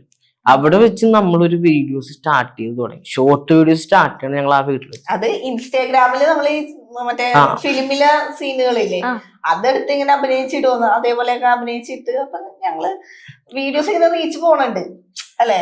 അതായത് ഇൻസ്റ്റാഗ്രാമിൽ ഒരു ദിവസം ഞങ്ങൾ നേരമ്പലത്ത് എഴുന്നേൽക്കുമ്പോഴത്തേക്കും നമ്മുടെ വീഡിയോസ് 4,000 ഫോളോവേഴ്സേ ഉള്ളൂ. ഒരു ദിവസം കൊണ്ട് ഞങ്ങൾക്ക് 20,000 K ആയിക്കണേ ഫോളോവേഴ്സ്. ഇപ്പൊ ഏത് വീഡിയോ റൺ ചെയ്യാന്ന് നോക്കിയപ്പോഴത്തേക്ക് അന്ന് ഒരു ഇക്ലിയൊക്കെ ഇടുന്ന ഒരു വീഡിയോ ഉണ്ട് നമ്മുടെ, അത്യാവശ്യം വൈറലായിരുന്നു. എത്രയോ മില്യൺ പോയ വീഡിയോ ആ ടൈമില്. അപ്പത്തേക്കും അങ്ങനെ 20K വന്ന സമയത്ത് 2ാമതും 3ാമതും ദിവസങ്ങളിൽ ഞങ്ങൾ ഓരോ വീഡിയോസ്, അതൊക്കെ ഞങ്ങൾ വെറുതെ നടക്കണത് ഇരിക്കണത് ഇട്ടാലും 10 മിനിറ്റ് കൊണ്ട് 100K അങ്ങനത്തെ അത്രയും റീച്ചിൽ വന്ന് നിൽക്കണ്ടേ. അങ്ങനെ കോഴിക്കോട് നമ്മുടെ ഫ്രണ്ട് വിളിച്ചിട്ട് നിങ്ങൾക്ക് ഇൻസ്റ്റയിൽ പേയ്മെന്റ് ഉണ്ടോ നമുക്ക് അറിയില്ല. അപ്പൊ നമുക്ക് ഇതിന് ഇൻസ്റ്റയിൽ പേയ്മെന്റ് കിട്ടുമോ ഒന്നും അറിയില്ല. അപ്പൊ ഞങ്ങളൊന്ന് നോക്കട്ടെ എന്നൊരു ഫോൺ നോക്കിയപ്പോ നമുക്ക് ഇൻസ്റ്റാഗ്രാമിൽ പേയ്മെന്റ് എനേബിൾ ആയി കിടക്കണേ, ബോണസ് ഞങ്ങൾക്ക് എനേബിൾ ആണ്. അന്ന് നമുക്ക് കേരളത്തിൽ തന്നെ കുറച്ച് പേർക്കാണ് ഇൻസ്റ്റാഗ്രാമിൽ പേയ്മെന്റ് ഉള്ളത്, അതിലൊരാൾ നമ്മളായിരുന്നു. അവിടെ നിന്ന് ഞങ്ങളുടെ ടൈം ഒന്ന് തെളിഞ്ഞു വേണമെന്ന് പറയാം. ആ ഒരു മാസം തന്നെ ഞങ്ങൾക്ക് ഫസ്റ്റത്തെ ഇൻസ്റ്റാഗ്രാമിന്റെ പേയ്മെന്റ് 77,000 രൂപയാണ് ആദ്യത്തെ പേയ്മെന്റ്. അത് ഒറ്റ വീഡിയോ എന്ന് പറഞ്ഞാൽ ആ വീഡിയോ 26 മില്യൺ നമുക്ക് അന്ന് $900 ഇൻസ്റ്റയിൽ നിന്ന് കയറി. പിന്നെ അവിടെ നിന്ന് നമ്മൾ തുടങ്ങി. നമ്മൾ ആ വീട്ടിൽ ഒരു 6 മാസം വെച്ചിട്ട് ആ വീട്ടിൽ നിങ്ങൾ ആ ചേച്ചിയോട് പറഞ്ഞു വളരെ ഉപകാരം, ഞങ്ങൾക്ക് ഇങ്ങനെ കാര്യങ്ങളൊക്കെ ചെയ്തു. അപ്പൊ ചേച്ചി നല്ല കാര്യം, നിങ്ങൾ മുമ്പോട്ട് പോകട്ടെ. ഞങ്ങൾ വേറൊരു വീട്ടിലോട്ട് 8,000 രൂപ മാറി. പിന്നെ അവിടെ നമ്മൾ യൂട്യൂബും ഇൻസ്റ്റാഗ്രാമും എല്ലാം ഷോർട്ട് വ്ലോഗ് കുറച്ചിട്ട് ഷോർട്ട് വീഡിയോസ് കൂട്ടാൻ തുടങ്ങി. ശരിക്കും പറഞ്ഞാൽ ആ വീട് ഞങ്ങൾ 2ാമത് വീട് മാറിയത് ഞങ്ങൾക്ക് ഭയങ്കര അനുഗ്രഹമായിരുന്നു. വെച്ചാൽ അവിടെ വെച്ച് ഞങ്ങൾക്ക് എല്ലാം നേടി എന്നുള്ളതായിരുന്നു. പക്ഷെ നിങ്ങൾ യൂട്യൂബ് നിർത്തിയിരുന്നെങ്കിലേ വലിയൊരു നഷ്ടമായി പോയനായിരുന്നു ഇല്ലേ? കാരണം നിങ്ങള് അത്രയും വിശ്വസിച്ച ആൾക്കാർ നിങ്ങളെ ചതിക്ക ചെയ്തു. അപ്പൊ പിന്നെ ഇനി മുന്നോട്ട് എങ്ങനെ പോകണമെന്ന് അറിയത്തില്ലായിരുന്നു. എനിക്ക് ആ ചേച്ചിയുടെ വാക്കിലാണ് തോന്നുന്നു പിന്നെയും സ്റ്റാർട്ട് ചെയ്തത് ഇല്ലേ? അതായത് വീഡിയോ നിർത്തി ആ വീട്ടിൽ വന്നു കഴിഞ്ഞപ്പോഴത്തേക്കും ഫോൺ റീചാർജ് ചെയ്യണം, നമുക്ക് നെറ്റ് വേണം, ലോങ് വീഡിയോസ് ആണല്ലോ അപ്ലോഡ് ചെയ്യണം. എന്ത് നെറ്റ് നമുക്ക് വിളിച്ചാൽ മാത്രമേ പറ്റുള്ളൂ, അല്ലാതെ നമുക്ക് നെറ്റ് യൂസ് ചെയ്യുന്നത് വെറുതെ ഇങ്ങനെ കറങ്ങിക്കൊണ്ടിരിക്കും. അപ്ലോഡ് ചെയ്യാൻ ഞങ്ങൾ റോട്ടിൽ പോയി നിൽക്കണം. എരമല്ലൂർ ടവർ ഉണ്ട്, അവിടെ ആ ടവറിന്റെ അടിയിൽ പോയി നിൽക്കും ഓരോ വീഡിയോസ് എടുത്തിട്ട്. എന്നിട്ട് ആരെങ്കിലും വിളിക്കും, ഒരു 19 രൂപയ്ക്ക് ചാർജ്, 20 രൂപയ്ക്ക് ചാർജ്, നെറ്റ് 1 GB. അപ്പൊ ആരെങ്കിലും ഫ്രണ്ട്സ് ഒക്കെ നമ്മുടെ കാര്യം ചെയ്ത് ഓരോ വീഡിയോസ് അങ്ങനെയാണ് ഞങ്ങൾ അപ്ലോഡ് ചെയ്തോണ്ട്. അപ്പൊ പോകുന്ന വഴി കൂടി പോണ ആൾക്കാർ ചോദിക്കും, മക്കൾ എന്തിനാണ് 1 മണിക്കൊക്കെ ഇവിടെ വന്നത്? അപ്പൊ അവരോട് പറയാൻ പറ്റും വീഡിയോ അപ്ലോഡ് ചെയ്യണേ. അങ്ങനെ പിന്നെ വേറൊരു ബേബി എന്ന് പറഞ്ഞ ചേച്ചിയുണ്ട്, ഒരുപാട് ഹെൽപ്പ് ചെയ്ത ചേച്ചിയുണ്ട്. ആ ചേച്ചിയുടെ വീട്ടിൽ വൈഫ് ഉണ്ട്. അപ്പൊ കുറച്ചേരം വീഡിയോ എടുക്കുമ്പോൾ ആ ചേച്ചിയോട് ഞങ്ങൾ വീഡിയോ അപ്ലോഡ് ചെയ്തു. എല്ലാ കാര്യത്തിലും അപ്ലോഡ് ചെയ്തു. വീഡിയോ എടുക്കണമെങ്കിൽ എടുത്തോ എന്റെ കൂടെ. ഞങ്ങൾക്ക് വീഡിയോ എടുക്കാൻ ഏറ്റവും കൂടുതൽ മോട്ടിവേഷൻ ആ ചേച്ചിയാണ്, ചേച്ചി കിരൺ എന്നൊക്കെ പറഞ്ഞിട്ട്. അങ്ങനെ അവരുടെ വീട്ടിൽ ഞങ്ങൾ അപ്ലോഡ് ചെയ്യും. പിന്നെ നമ്മുടെ ഇൻസ്റ്റഗ്രാമിന്റെ പേയ്മെന്റ് വന്ന സമയത്ത് നമ്മൾ ഓൾറെഡി വൈഫൈ ഒക്കെ എടുത്തു. പിന്നെ എന്താ അറിയില്ല, ഒരു ദൈവത്തിന്റെ ഒരു കളിയായിരുന്നു. ഫേസ്ബുക്ക് 50 ചില്ലം കെ ആയപ്പോഴും ഞങ്ങളുടെ ഫേസ്ബുക്കിൽ ഫോളോവേഴ്സ് ഞങ്ങൾക്ക് അത്ര ഉണ്ടെന്ന് അറിയണത്. കാര്യം ഇൻസ്റ്റഗ്രാമും ഫേസ്ബുക്കിൽ ലിങ്ക് ആയിരുന്നു. അപ്പൊ ഇൻസ്റ്റഗ്രാമിൽ ഇടുന്ന വീഡിയോസ് ഫേസ്ബുക്കിൽ പോകുമെന്ന് ഞങ്ങൾ അറിയണില്ല ഈ സമയത്ത്. അപ്പൊ ഒരു ദിവസം ഇതേപോലെ തന്നെ ഒരാൾ വിളിച്ചിട്ട് പറഞ്ഞു, നിഷാർ ഷെജി എന്ന് പറഞ്ഞ ഫാമിലി നിങ്ങൾക്ക് അറിയാൻ പറ്റും യൂട്യൂബിൽ. പുള്ളിക്കാരൻ വിളിച്ചാൽ അതിന്റെ ഫേസ്ബുക്കിലെ പേയ്മെന്റ് റെഡി. അപ്പൊ ഞാൻ ഇതാരാണെന്ന് പറഞ്ഞാൽ എന്റെ ചിന്ത നിഷാർ, എനിക്ക് ഓൾറെഡി അവരൊന്നും അറിയില്ല. എല്ലാ ആൾക്കാരും വിളിച്ച് പേയ്മെന്റ് ഞങ്ങളുടെ വീഡിയോസ് എടുത്തിട്ട് വേറെ ആൾക്കാർ ഫേസ്ബുക്കിൽ ഇടണം. അവര് പേജ് തുടങ്ങി, നമ്മുടെ പേരും പറഞ്ഞ് പേജ് തുടങ്ങിട്ട് ഇടണേന്നാ പറയണം. അപ്പൊ ഇവരൊക്കെ ഞങ്ങളോട് ആൾക്കാർ സംസാരിക്കണേ. അപ്പൊ ഞങ്ങളോട് സംസാരിക്കുമ്പോഴത്തേക്കും ഞങ്ങൾ സംസാരിക്കണ എല്ലാവർക്കും റിപ്ലൈ കിട്ടണം. അങ്ങനെയാണ് ആദ്യമായിട്ട് ഓരോ യൂട്യൂബേഴ്സുകാർ ഞങ്ങളോട് സംസാരിച്ചു തുടങ്ങിയത്. നിഷാർക്ക് അപ്പൊ നോക്കിയപ്പോഴത്തേക്കും ഈ ഫേസ്ബുക്ക് കൊള്ളാല സംഭവം. ഓരോ വീഡിയോസ് 5 ലക്ഷം 6 ലക്ഷം ഒക്കെ വെച്ച് പോകുന്നു, അതിലും പേയ്മെന്റ് വരുന്നു. അങ്ങനെയൊക്കെയാണ് ഫേസ്ബുക്കിന്റെ പേയ്മെന്റിന്റെ കാര്യം റെഡിയാക്കി തന്നത്. അന്ന് മുതൽ ഇന്ന് വരെ ഒക്കെ ആയിട്ട് അങ്ങ് പോവാണ്. ഇല്ല, അതിന്റെ ഇടയ്ക്ക് ഒരു കൊല്ലം ഫേസ്ബുക്കിൽ ഞങ്ങൾക്ക് ബ്ലോക്ക് വന്നിരുന്നു. എന്തിനായിരുന്നു? അതായത് നമ്മളൊരു ടൈറ്റിൽ എഴുതിയതാണ് അവളുടെ, അതാണ് കുറ്റം, വയലേഷൻ വന്നു. ഒരു കൊല്ലം ആ പേജ് 100K ആ പേജ് സ്റ്റക്കായി. ഇപ്പൊ 2ാമത് സ്റ്റാർട്ടായി. സ്ത്രീകളെ താറ്റി പറയുന്ന രീതിയിൽ അങ്ങനെയൊന്നും അതിന്റെ ക്രൈറ്റീരിയ ഉണ്ടല്ലോ, ടൈറ്റിലും കാര്യങ്ങളാണെങ്കിൽ എന്താണ്. അപ്പൊ അങ്ങനെ അത് വന്നു. പിന്നെ ഇയാളുടെ ഞാൻ അത് സ്റ്റോപ്പ് ആയപ്പോ ഇയാൾക്ക് ഒരു പേജ് സ്റ്റാർട്ട് ചെയ്തു, 2%. അതും നമ്മുടെ ടൈം നല്ലാണ്ട് പെട്ടെന്ന് അങ്ങോട്ട് പിടിച്ച് കയറി വരാൻ. ഇപ്പം നിങ്ങളുടെ വീഡിയോസ് ഒക്കെ എടുത്ത് കണ്ടിട്ട് നിങ്ങളുടെ ഫ്രണ്ട്സ്, അതായത് ചതിച്ച ആൾക്കാരുണ്ടായിരിക്കുമല്ലോ, അവരുടെയൊക്കെ ചോദിക്കും ഞാൻ പറയാം. അല്ല, ഓൾറെഡി അങ്ങനെയാണ്. അവർക്കൊക്കെ എപ്പോഴും പേടിയാണ്. ഞങ്ങൾ ഓരോ ദിവസം വീഡിയോ ഇടുമ്പോൾ ഇതിനെ കുറിച്ച് ഞങ്ങൾ ഇത് ആ സമയത്തൊന്നും വീഡിയോസിൽ പോലും ഞങ്ങൾ അവരുടെ പേരോ അല്ലെങ്കിൽ അവരെ കുറിച്ച് എടുത്ത് പറയാനൊന്നും. കാര്യം ഇത് ഞങ്ങളുടെ വിദ്യയാണ്. ഇപ്പൊ ഞങ്ങളിപ്പോ ഗൾഫിൽ പോയി ചതിക്കപ്പെട്ടെന്ന് പറഞ്ഞാൽ ഞങ്ങൾ ആ പുള്ളിനെ ഒരു ദൈവത്തിനെ പോലെ കാണുന്നത്. കാര്യം അയാൾ ചതിച്ചത് കൊണ്ടാണ് ഞങ്ങൾക്ക് 2ാമത് നാട്ടിൽ വന്ന് യൂട്യൂബ് തുടങ്ങി നമുക്ക് നമ്മുടെ ഇവിടെ വന്ന് ഇരിക്കാൻ പറ്റിയത്. അല്ലെങ്കിൽ ഞങ്ങൾ ഇന്റർവ്യൂ എടുക്കാനും പറ്റിയത്. ഇല്ലെങ്കിൽ ഓൾറെഡി ഞങ്ങൾ യൂട്യൂബ് ചെയ്യില്ല. ഒരു 1600 1500 ദിർഹംസിന് നമ്മളവിടെ ജീവിക്കും. അവിടെ വീടും കാര്യങ്ങളൊക്കെ ആയിട്ട് നമ്മൾ പോകുമായിരുന്നു. എന്നും പണിക്ക് പോവുക, തിരിച്ചു വരിക, വല്ലപ്പോഴും വല്ല വീഡിയോസ് എടുക്കുക. ഇത് ഇപ്പൊ സത്യത്തിൽ പറഞ്ഞു കഴിഞ്ഞാൽ നമുക്കൊരു ദൈവത്തിന്റെ അനുഗ്രഹം എന്ന് പറഞ്ഞ പോലെ അവിടെ കിട്ടുന്നേക്കാളും കൂടുതലുണ്ട്. അതാ ഇന്ന് നമുക്ക് 4 നേരം ഭക്ഷണം കഴിച്ചു പോകാനുള്ളത് ദൈവം തരുന്നുണ്ട്. അതുകൊണ്ട് ഹാപ്പി ആയിട്ട് പോവാണ്. അതുകൊണ്ട് പുള്ളിക്കാരൻ ഞങ്ങൾ കോണ്ടാക്ട് ചെയ്തിരുന്നുണ്ട്. ആ ചതിച്ച ആളെ ഞങ്ങൾ വിളിച്ചു. നിങ്ങള് എടുത്തില്ല, ഞാൻ വോയിസ് അയച്ചു. അവർ ഗൾഫിലുള്ള അവരുടെ കൂടെ തന്നെ ഉണ്ടായ കുറെ പണിക്കാരുണ്ടായിരുന്നു, ആദർശ് എന്നൊക്കെ പറഞ്ഞിട്ട് ആൾക്കാരുണ്ട്. പുള്ളിക്കാരനോട് നമ്പർ വെച്ചിട്ട് ഞാൻ വിളിച്ചിട്ട് കാര്യം പറഞ്ഞു. എനിക്ക് അവളോട് ദേഷ്യമൊന്നും ഇല്ലട്ടാ, അവളോട് പറഞ്ഞേക്ക് ഞാൻ വോയിസ് ഇട്ടിട്ടുണ്ട്, എന്തെങ്കിലും ആ വോയിസ് കേൾക്കാൻ പറഞ്ഞു. വോയിസ് ഒക്കെ കേട്ട ആള് ചിരിച്ചൊരു സ്മൈലിട്ട് ഞാൻ പറഞ്ഞു, ഇതൊന്നും കുഴപ്പമില്ല, നിങ്ങളത് ചെയ്തില്ലായിരുന്നെങ്കിൽ ഞാൻ ചിലപ്പോ അന്നേരം ഒരിക്കലും നിങ്ങൾ പ്രാകേണ്ടി വന്നാലെന്ന് പറഞ്ഞു. കാരണം ചെയ്തുകൊണ്ടിരിക്കും ഒരുപാട് സന്തോഷം. പക്ഷെ നമ്മളെ ചതിച്ച ആൾക്കാരോട് പിന്നെ അങ്ങോട്ട് പോയി മിണ്ടാന്ന് പറയുന്നതും വലിയൊരു മനസ്സിന്റെ ഒരു അങ്ങനെ ആയിട്ടാ ഞാൻ കാണുന്നത്. നമ്മളൊക്കെ ആണെങ്കിൽ പിന്നെ തിരിഞ്ഞൂടി പോലും നോക്കത്തില്ല. ഇല്ല, അത് നമുക്ക് അങ്ങനെ ചെയ്തില്ലായിരുന്നെങ്കിൽ എന്ന് ഞാൻ ഇപ്പൊ നിങ്ങളുടെ മുമ്പിൽ ഇരിക്കത്തില്ല. അതൊരു കാര്യമാണ് ആക്ച്വലി. എന്നിരുന്നാലും ഈ ഫ്രണ്ട് സർക്കിളൊക്കെ നിങ്ങളുടെ വീഡിയോസ് ഒക്കെ ഷെയർ ചെയ്തിട്ട് അങ്ങനെ ഇങ്ങനെ പറയാറുണ്ടോ ഇപ്പൊ ഇവരിങ്ങനെ ആയി അങ്ങനെ ആയി എന്നൊക്കെ?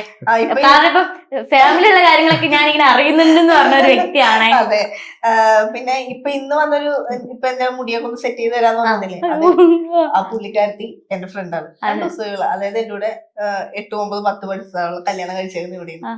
അപ്പൊ ഈ വീഡിയോ കണ്ടിട്ടാണ് പുള്ളിക്കാരത്തി നീയല്ലേ എനിക്ക് മെസ്സേജ്, നീ എന്റെ വീടിന്റെ തൊട്ടടുത്തൊന്ന് താമസിച്ചു.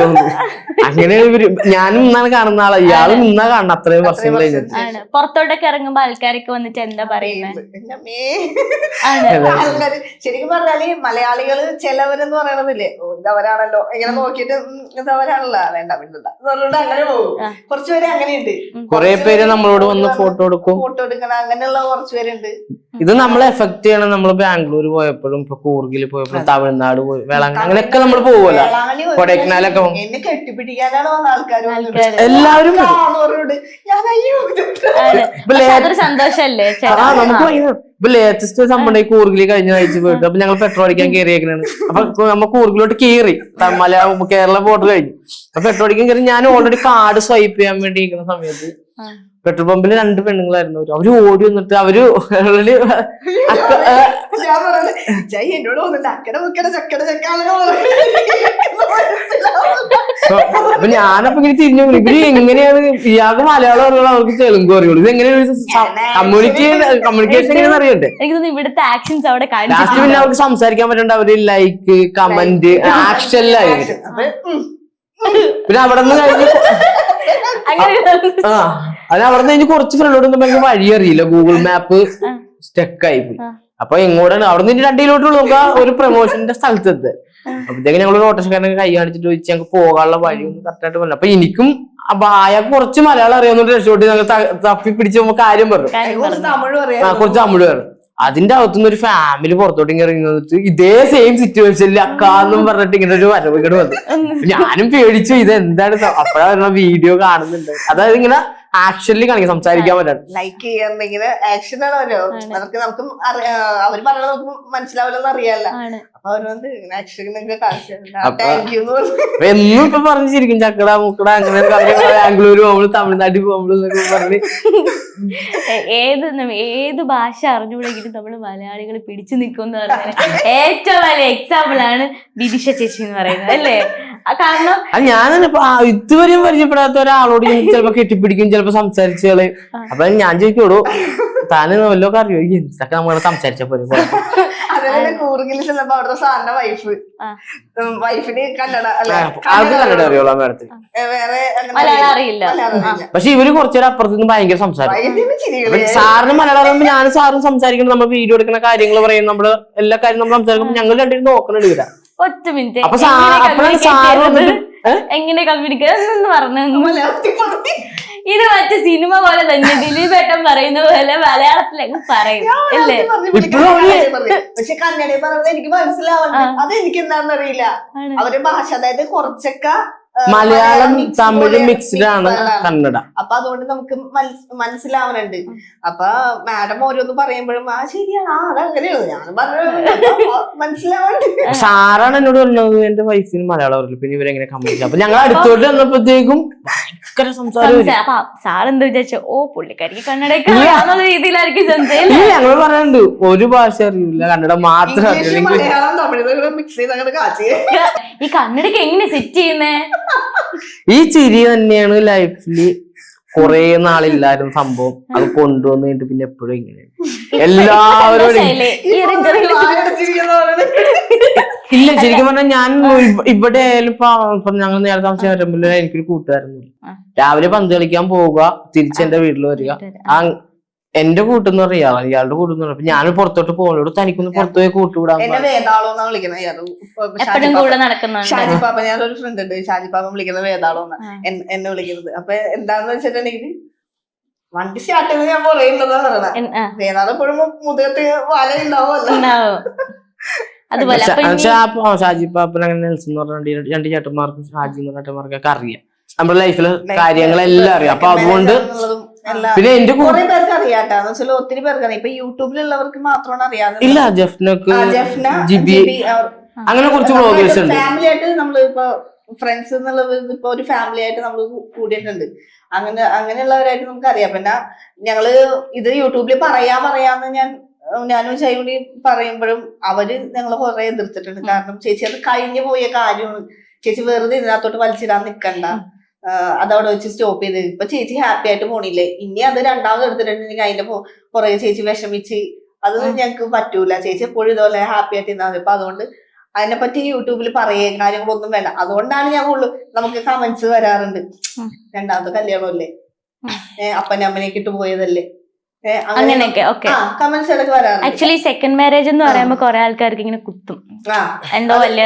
എന്നെ സംബന്ധിച്ചെന്ന് പറഞ്ഞ ഇപ്പൊ ലൈഫിൽ ഇപ്പൊ ഞാൻ ഇയാളോട് പറഞ്ഞിട്ടുണ്ടായിരുന്നുള്ളൂ, തനിക്ക് എന്നെ പറ്റിയില്ലെങ്കിൽ തനിക്ക് തന്റെ ഇഷ്ടം ലൈഫിൽ പോവാം, ഒരിക്കലും മരിക്കരുത്, കാര്യം ജീവിതം അത് ഞാൻ എപ്പോഴും ഇയാളോട് പറയാറുണ്ട്. കാര്യം എന്ന് വെച്ചാൽ ജീവിതം നമ്മുടെ ഈ യൂണിവേഴ്സിൽ നമുക്ക് ഒന്നേ പോയി മരിച്ചിട്ട് ജീവിക്കാന്നുള്ളത്, ജീവിതം മരിക്കാന്നുള്ള അവിടെ തോറ്റ് നമ്മള് ലൈഫ് നമ്മൾ ജീവിച്ച് കാണിച്ചു കൊടുക്കുക. പക്ഷെ ചേച്ചി അങ്ങനെ വല്ല പോയിരുന്നെങ്കില് ഒരിക്കലും പോലെന്ന് എനിക്ക് അറിയാം. അതുകൊണ്ടാ ഞാൻ ഇത്ര ധൈര്യമായിട്ട് പറയുന്നത്, അവിടെ പോവോ. ഇല്ല, അത് പോകൂല എന്ന് പറയാനായിട്ട് വെച്ചാൽ എന്റെ ലൈഫിൽ ഞാൻ ഏറ്റവും കൂടുതൽ എൻജോയ് ചെയ്യുന്ന ടൈം കല്യാണം ഇയാളുടെ കൂടെ ജീവിച്ചു തുടങ്ങി. കാര്യം വെച്ചാൽ ലൈഫ് ഇങ്ങനെയാണ്, നമുക്ക് ഹാപ്പി ആക്കാൻ പറ്റും. അതെല്ലാവരും വിചാരമുണ്ട് നമ്മൾ കല്യാണം കഴിച്ച് 1 കൊല്ലം വരെ ഉണ്ടാവുക, 2 കൊല്ലം വരെ ഈ പുതുമോടിയാക്കും. പക്ഷെ ഞാൻ ഇന്നും പുതുമോടിയായിട്ട് എൻജോയ് ചെയ്യാൻ 5 വർഷം കഴിഞ്ഞിട്ടും. കാര്യം എന്ന് വെച്ചാൽ ഞങ്ങളുടെ ലൈഫിലെ ഹാപ്പിനെസ് അത് ഞങ്ങളുടെ ഉള്ളിൽ. ഇപ്പൊ ഞാൻ TV കാണുമ്പോൾ ഒരു കാര്യം ഇങ്ങനെ ചിന്തിച്ചു കഴിഞ്ഞാൽ ഇയാൾ അപ്പൊ തന്നെ അതിന് ഓൾറെഡി എന്നോട് പറയും, ഇവിടെ തനിക്ക് ഇങ്ങനെ തോന്നിയോ. അപ്പൊ ഞാൻ പറഞ്ഞു, എനിക്ക് തോന്നിയ കാര്യം നീ ഇപ്പൊ എങ്ങനെ പറഞ്ഞു. അത്ര സിങ്കാണ് ഞങ്ങൾ. പിന്നെ മറ്റുള്ള വ്ളോഗേഴ്സ് വന്ന് ഞങ്ങളുടെ കൂടെ വീഡിയോ എടുക്കുമ്പോൾ പറയും, നിങ്ങൾ എങ്ങനെ ഇത്ര പെട്ടെന്ന് സിങ്ക് ആയിട്ട് ഒരു വീഡിയോ ചെയ്യണം, എങ്ങനെ സംസാരിക്കണം എന്നൊക്കെ ചോദിക്കും. അപ്പൊ ഞാൻ പറയാം, എന്റെ ലൈഫിൽ ഏറ്റവും വലിയ ഹാപ്പിനെസ് ഇയാളൊക്കെ. ഒരുപാട് പൈസ അല്ല വലുതെന്ന് ഞാൻ എപ്പോഴും പറയാറുണ്ടല്ലോ. ഇപ്പൊ ഇനിയിപ്പോ പുതിയൊരു വീട്ടിലേക്കുള്ള ഒരു ജേർണി എങ്ങനെയാണ്? പുതിയ വീടൊക്കെ വെച്ച് സെറ്റ് ആവണം. ഇപ്പോഴും ഞങ്ങൾ അതിനെ കുറിച്ചൊന്നുമില്ല.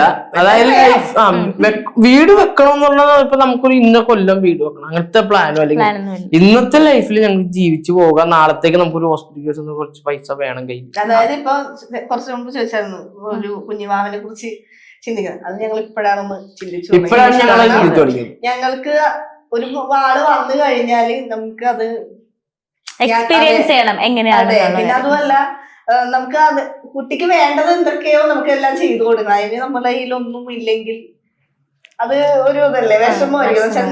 ഞാൻ അനുഭവിച്ചിട്ടുണ്ട് കുറച്ച് കാര്യങ്ങളൊക്കെ.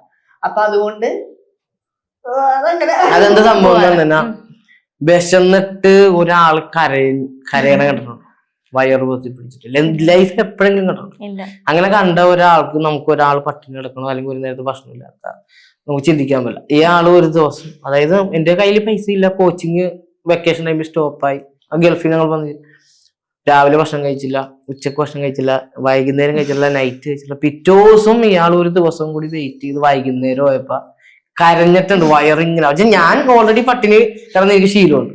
ഇയാളിങ്ങനെ പൊത്തിപ്പിടിച്ച് കരഞ്ഞ് എനിക്ക് വിശക്കണം എന്തെങ്കിലും. അപ്പൊ അന്നേരം ഒരു മാല ഉണ്ട് കയ്യിൽ, ആ കഴുത്തിൽ.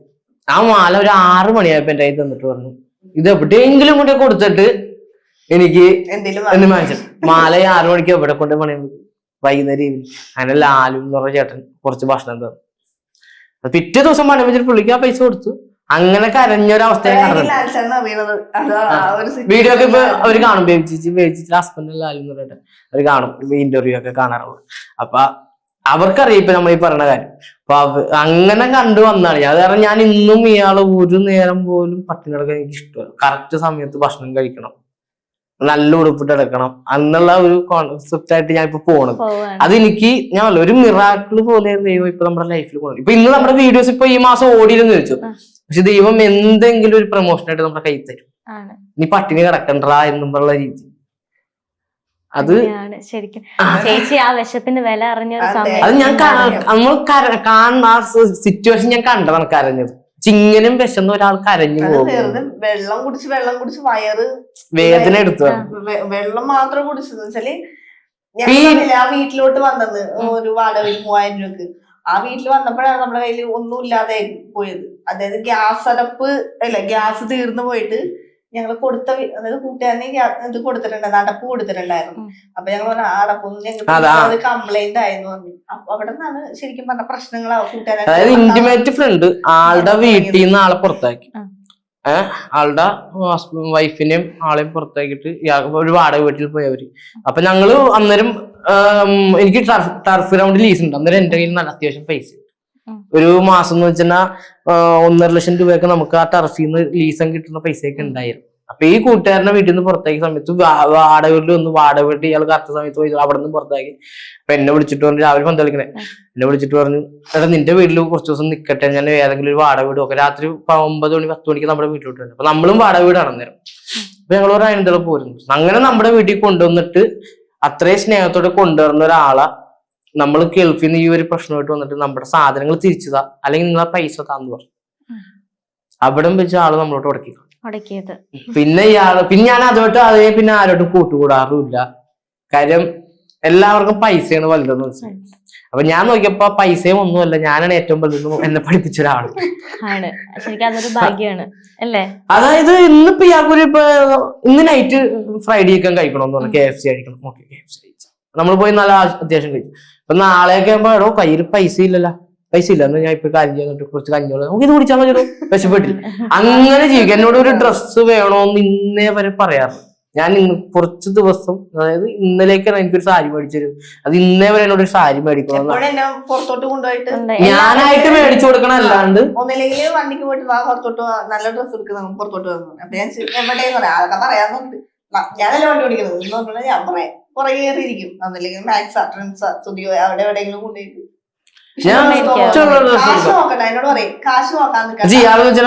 ഇങ്ങനെ നോക്കും, പൈസ കൂടുതലായിട്ട് അവിടെ ഇങ്ങനെ തിരികെ. അപ്പൊ ഞാൻ ഇത് കണ്ടിട്ടുണ്ട് ആദ്യ ടൈമിൽ. അപ്പൊ അപ്പോഴാണ് ഈ കാര്യങ്ങളൊക്കെ എന്നോട് പറഞ്ഞത്. അപ്പൊ ഇപ്പൊ ഞാൻ ആ സംഭവിക്കണം, ഞാൻ എനിക്ക് ഇഷ്ടപ്പെട്ടു. ഞാൻ ഇപ്പൊ കളസൊക്കെ ഇട്ട് നടക്കണം, അല്ലെങ്കിൽ ജീൻസ് ഒക്കെ ഇട്ട് എടുക്കണം, ഞാൻ അതൊക്കെ പുള്ളിക്കാരൻ പറയുന്നത് ബനിയാനും പുള്ളിയുടെ ബനിയാനും ഷോർട്സ് ഒക്കെ ഉണ്ട്. ഈ ഫുട്ബോൾ കളിക്കണോണ്ട് ബോക്സറിന്റെ ഒക്കെ ഷോർട്സ് ഉണ്ട്, അതൊക്കെ ഞാൻ ഇട്ട് നടക്കും. ഇപ്പൊ ഞാൻ കുറെ നാൾ കൂടിയിട്ടാണ് ഞാൻ ഇന്റർവ്യൂക്കല്ലേ ഒന്ന് ഉഷാറായിട്ടിരിക്കാന്നൊക്കെ കരുതിയിട്ട് സാരി കൊടുത്തിരിക്കുകയാണ്. അപ്പൊ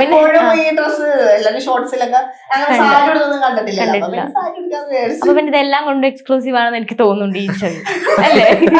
എല്ലാം കൊണ്ടും അടിപൊളിയായിട്ട്. കാരണം ഇത്രയും മനസ്സിലാക്കി കൂടെ നിൽക്കുന്ന ഒരു വൈഫിനെ കിട്ടിയതാണ് ചേട്ടന്റെ ഭാഗ്യം. അതേപോലെ എല്ലാം മനസ്സിലാക്കി തിരിച്ച് എല്ലാ കാര്യങ്ങളും ചെയ്തത് ഹസ്ബൻഡിന് കിട്ടിയാണ് ചേച്ചിയുടെ ഭാഗ്യം.